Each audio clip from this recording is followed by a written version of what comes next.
Assalamualaikum warahmatullahi wabarakatuh. Sekarang tim saya akan mempresentasikan tentang DC-DC bus converter untuk tugas besar elektronika daya. Mohon saya perkenalkan dulu tim saya. Yang pertama Adityo Pratomo Putro, kemudian Estor dan saya sendiri Bimo Sekti. Oke, pendahuluan. Perkembangan teknologi elektronika daya memicu tersedianya sistem catu daya yang efisien.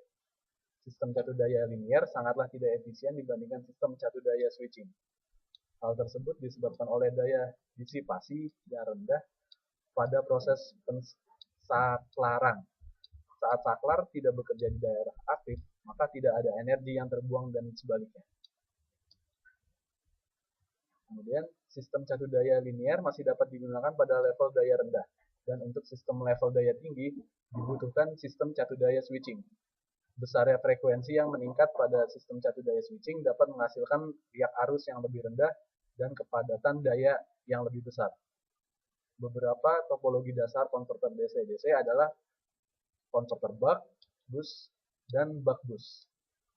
Pada penelitian ini dipilih konverter bus, sebab konverter tersebut mampu menghasilkan tegangan keluaran yang lebih tinggi dibandingkan dengan tegangan masukan.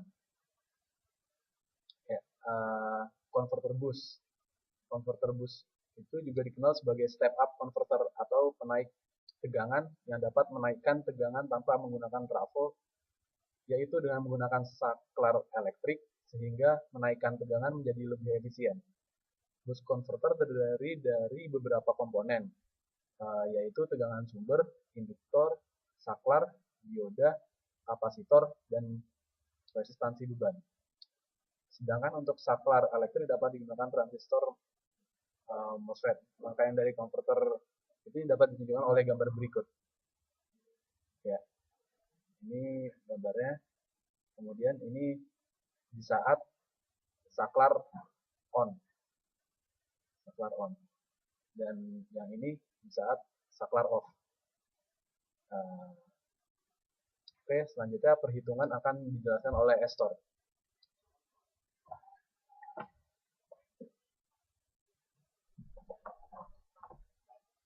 Saya akan menjelaskan perhitungan tentang tugas besar kami. Kami menggunakan voltase inputnya 12 volt dan mengharapkan voltase outputnya 48 volt.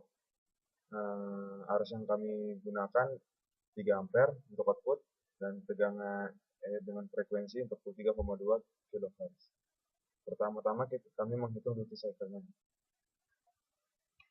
Duty cycle-nya bisa didapat dengan rumus 1 dikurang Pin per Pout dikalikan 100%.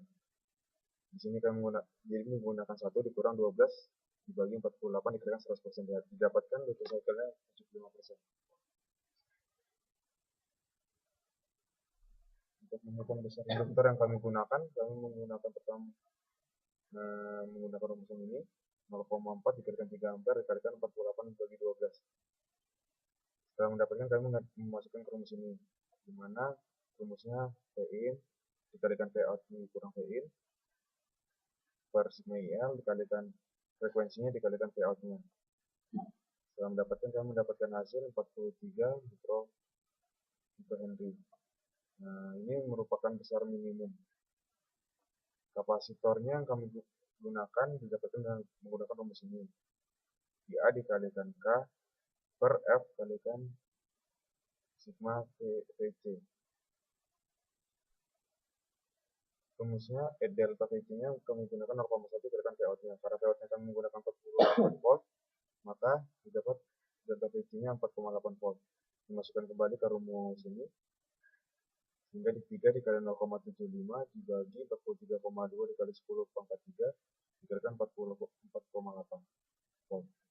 Hasilnya adalah 10,85 mikrofarad. Oke, untuk perancangan selanjutnya akan dijelaskan oleh Adit. Oke, baik. Untuk perancangan sendiri, pada kesempatan kali ini saya akan menjelaskan tentang perancangan tugas besarnya itu dalam bentuk simulasi dari program multisim, di mana kalau kita lihat seperti contoh tadi, saklar yang kita gunakan adalah MOSFET. Jadi apa namanya tuh?